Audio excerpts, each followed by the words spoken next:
Dogs की सभी दवाइयाँ तो आ चुकी हैं, बस अब इनको सेट करना रह गया। पहले तो उन्हें चेक करके देख लेते हैं कि भाई कोई दवाई कम तो नहीं लगी हमारी। ये रही हमारी कैटी। तो भाई कैटी की जो एज है वो भाई 10 महीने कंप्लीट हो गई, यानी कि ये 10 महीने की हो गई। ग्रोथ काफ़ी, स्वीटी की कंडीशन पहले से तो काफ़ी ज़्यादा ठीक हो गई है, तो अब तो भाई जल्दी ही ठीक हो। पहले तो इसे दवाई दे के देखते हैं कि भाई ये पीती है या फिर नहीं पीती। तो भाई वैसे पीने तो लगी, वैसे दवाई वगैरह पीने में अभी।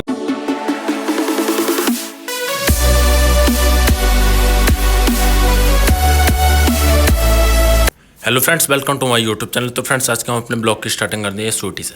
तो भाई स्वीटी की कंडीशन पहले से तो काफ़ी ज़्यादा ठीक है, जो कि आपको सामने दिख ही रही होगी। तो पहले तो ये घूम फिर भी नहीं पा रही थी ठीक से, लेकिन हाँ अभी बिल्कुल ठीक है, अपने पैरों पर भी खड़ी है और एकदम से घूम फिर भी रही है। स्वीटी के हमने मॉर्निंग में तो ड्रिप लगा दिया, तो भाई अभी तो ये बिल्कुल ठीक है, कोई दिक्कत नहीं है उसको ऐसी। और वीकनेस भी अब इसकी थोड़ी कम हो गई है, मतलब पहले से काफ़ी ज़्यादा हेल्दी भी है अगर पहली कंडीशन को देखा जाए, लेकिन हाँ वैसे वीक है। आज इसके अगले पैरों में नस न मिलने की वजह से भाई इसके पिछले ही पैरों में लगानी पड़ गई ड्रिप, और बहुत ही ज़्यादा भाई मुश्किल से भी लगवाई इसने, क्योंकि इसमें थोड़ी सी एनर्जी आ गई है, इस वजह से परेशान भी काफ़ी ज़्यादा करती है। इसकी रिकवरी बहुत ही ज़्यादा स्लो हो रही है, लेकिन हाँ उससे भी ज़्यादा बड़ी बात यह है कि हाँ भाई हो तो रही है रिकवरी। स्टार्टिंग में जब ये मेरे पास में आई थी तो इसकी कंडीशन बहुत ही ज़्यादा ख़राब थी। तो आज इसके ट्रीटमेंट का 5वां दिन है, और जिस दिन ये आई थी उस दिन तो इसको खैर रात में ही ड्रिप लगाई थी एक बार, और उसके बाद में भाई 4 दिन भाई लगातार मॉर्निंग और इवनिंग भाई दोनों टाइम में लगानी पड़ रही। उसके बाद जाके कहीं भाई इसमें इतनी ज़्यादा एनर्जी आई है। इस टाइम पे तो इसका टेम्परेचर भी बिल्कुल ठीक है, एकदम नॉर्मल है। और पहले इसका टेम्परेचर काफ़ी ज़्यादा बढ़ गया था, जो कि मैंने आपको दिखाया था 106.3 था, तो भाई शायद यही था।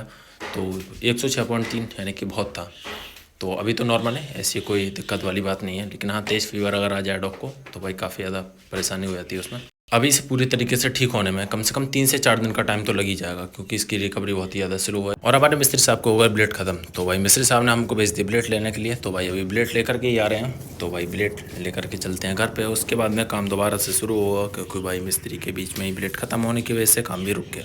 तो भाई अब की बार तो इतनी ज़्यादा ब्लेड लेके आया हूँ कि भाई ख़त्म ही ना होने के, कितना भी सरिया वगैरह कुछ भी काटो कोई टेंशन वाली बात नहीं है। तो भाई अब के तो भागने का झंझट ही ख़त्म बिल्कुल, वैसे भाई भागना पड़े तो ये रही स्वीटी की दवाई। तो इसको पहले अच्छे से मिक्स कर लेते हैं पानी में, और उसके बाद में ऐसे स्वीटी को देते हैं, क्योंकि ये जो स्वीटी है उसको पारो वायरस हो गया था, जैसे कि आपको पता है। तो भाई इसके जो पारो वायरस है उसमें तो मतलब इसको आराम मिलेगा इस दवाई से, और इसकी जो वीकनेस है वो भी एकदम से दूर हो जाएगी।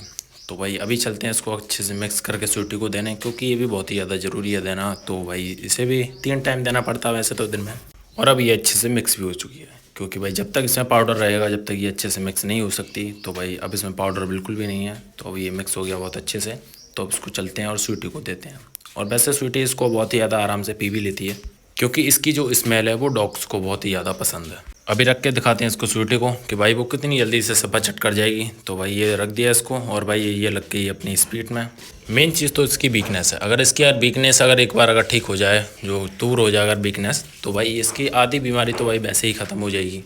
ये तो ठीक है कि ये इस दवाई को आराम से पी लेती है, वरना तो भाई इसके साथ में ज़बरदस्ती करनी पड़ती और भाई ज़बरदस्ती पिलानी पड़ती, क्योंकि ये तो भाई पिलानी ही है इसको। तो भाई ज़बरदस्ती भी इसी की भलाई के लिए होती वो भी। लेकिन चलो ऐसी हमें कोई दिक्कत नहीं है, आराम से पी रही है। आगे अगर नहीं पिएगी तो उस टाइम का उस टाइम देखा जाएगा, लेकिन भाई अभी तो आराम से पी रही है, तो हमें कोई टेंशन लेने वाली बात भी नहीं है। उसने दवाई तो पूरी तरीके से ख़त्म कर ली, तो भाई बस हमारा ये वाला काम भी ख़त्म हुआ। अब चलते हैं कहीं बाहर। ये रही हमारी कैटी। तो इसकी जो एज है वो भाई 10 मंथ्स कंप्लीट हो चुकी है, यानी कि 10 महीने की हो चुकी है। तो भाई वैसे इसकी ग्रोथ और हाइट वगैरह अभी काफ़ी ज़्यादा अच्छी है, और एकदम से हेल्दी भी है। तो आज मैंने कैटी को बाहर निकाल दिया, फील्ड में बाहर निकाल के बांध दिया, और जो चॉकलेटी वाली हमारी जो फीमेल थी जो मैक्स के साथ में बाहर रहती थी उसको भाई अंदर केज में कर दिया। तो भाई आज से ये बाहर रहेगी और चॉकलेटी वाली फीमेल अंदर, क्योंकि मैं थोड़े टाइम बाद डॉग्स को चेंज करता रहता हूँ, अंदर के बाहर और बाहर के अंदर। हमारी रॉक्सी भी बाहर फील्ड में आ चुकी है, और भाई ये रॉक्सी को देख के जोर लगा रही, भाई सोच रही होगी कि बस एक बार खोल दे और जाकर रॉक्सी के साथ में मस्ती कर लूँ। लेकिन भाई हमारी रॉक्सी यहाँ पे खुद ही आ गई इससे मिलने। तो वैसे तो हमारे सभी डॉग्स आपस में ऐसा नहीं है कि कोई डॉग लड़ता हो, हाँ बस एक थोड़ा सा मैक्स है जो भाई उटपटांग हरकत कर देता है, और वैसे भाई कोई भी हमारा डॉग ऐसा नहीं है जो आपस में लड़ता हो। और रॉक्सी की बात की जाए तो भाई रॉक्सी तो हमारी बहुत ही ज़्यादा सीधी है, वो तो लड़ ही नहीं सकती। तो अभी हमें काम था खेतों पे, तो भाई हम खेतों पे आ चुके हैं, और हमने सामने अपनी बुलेट भी खड़ी कर दी है। मौसम काफ़ी ज़्यादा बढ़िया हो रहा, शाम का टाइम है, और भाई कंपाइन से हमने धान वगैरह भी सब कटवाई दिए हैं। बस अब 3 खेतों के धान और बचे हैं, तो भाई उनको अभी बाद में कटवाएंगे, क्योंकि वो अभी थोड़े कच्चे भी हैं। तो भाई उनको अभी कटवाना ठीक भी नहीं है, तो उनको बाद में कटवाएंगे कम से कम 7 से 8 दिन बाद में। लेकिन भाई ये तो बिल्कुल साफ़ हो गया खेत।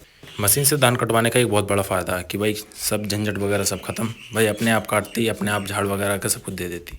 तो आज खेत पे से आने में थोड़े से लेट हो गए, तो भाई रात भी काफ़ी ज़्यादा हो चुकी है। तो भाई स्वीटी के भी ड्रिप लगनी थी, तो बस भाई स्वीटी के हमने ड्रिप भी लगा। आज इसके अगले पैर में भाई कैनोला ही फिट कर दी। वैसे इसकी मैंने कैनोला तो खैर पहले भी लगाई थी, लेकिन भाई पहले इसने निकाल ली थी और मतलब एकदम से हिला लेती थी उसको, तो भाई उसका लगने का कोई मतलब नहीं रहता था। लेकिन भाई आज इतना फिट करके लगाया इसको कि पूरा एक टेप ही भाई इसमें ख़त्म कर दिया। मैंने कि अब तो हटा के दिखा इसको, तो भाई अब तो ये हटने से रही। अब तो भाई कितना भी जोर लगा ले ये तो भाई हटेगी नहीं इससे। जितना भी भाई एक टेप था ना भाई पूरा का पूरा ही इस पे लपेट दिया, बिल्कुल इतनी ज़्यादा अच्छे से फिक्स कर दी कि भाई जब मैं भी इसे जब निकालूंगा ना तो भाई कैंची से काट काट के निकालनी पड़ेगी। ड्रिप लगते ही इसको आराम मिल गया और भाई ये तो आराम से सो गई, बिल्कुल भी परेशान नहीं कर रही है। अभी तो आराम से लेटी हुई है, बस इसको बांध तो दिया है कि भाई ये बीच में उछले ना, क्योंकि इसकी जैसे ही नींद खुलेगी ये भाई दोबारा से परेशान करेगी। लेकिन आप परेशान भी करेगी तो कोई टेंशन वाली बात नहीं है, क्योंकि सुई जब लगती थी तो भाई उसमें दिक्कत आती थी। लेकिन हाँ अभी कैनोला फिट है तो भाई ये तो हिलने की भी ना। इसकी ड्रिप बहुत ही ज़्यादा स्लो चल रही है, स्लो पे एकदम सेट कर दी है, क्योंकि पारो वायरस हो या फिर डॉग को कोई भी बीमारी हो तो भाई जितना स्लो ड्रिप रहेगी उतना ज़्यादा अच्छा है। तो फाइनली हमारे डॉग्स की भी सब दवाइयाँ आ चुकी हैं। तो भाई ये रही दवाइयाँ, तो बस इनकी बारी है बस सेट करने की। तो भाई इनको सेट वगैरह करते हैं। पहले तो भाई खोल के देख लेते हैं कि जो हमने दवाइयाँ मंगाई थी वो भाई पूरी दवाइयाँ आ गई हैं या फिर नहीं आई हैं। तो भाई वैसे लग तो रहा कि जो जो हमने मंगाई हैं वो सब आ चुकी हैं, लेकिन भाई फिर भी एक बार चेक करने में क्या जाता है। वैसे दवाइयाँ कभी कम तो नहीं आती हैं, क्योंकि जो कंपनी है वो ऊपर से भाई चेक करके भेजती है जो पूरी तरीके से, और सेफ्टी का भी ध्यान रखती है कि कोई दवाई वगैरह इसमें डैमेज ना हो या फिर कोई ख़राब दवाई ना पहुँच पाए। अभी तक तो हमें ऐसी कोई दिक्कत आई नहीं दवाई मंगाने में कि भाई हाँ कोई हमें कोई प्रॉब्लम वाली बात हो। लेकिन भाई एक बात तो है कि भाई इतनी तो दवाइयाँ नहीं आती, उससे ज़्यादा भाई पैसा चला जाता है इसमें पेमेंट का। इतना ज़्यादा पेमेंट करने के बाद भी भाई 5 ही पेटी में भाई दवाई आ गई। लेकिन कोई बात नहीं, क्या ही कर सकते हैं, दवाई तो हमें लेनी भी थी तो भाई ये तो ज़रूरी भी है।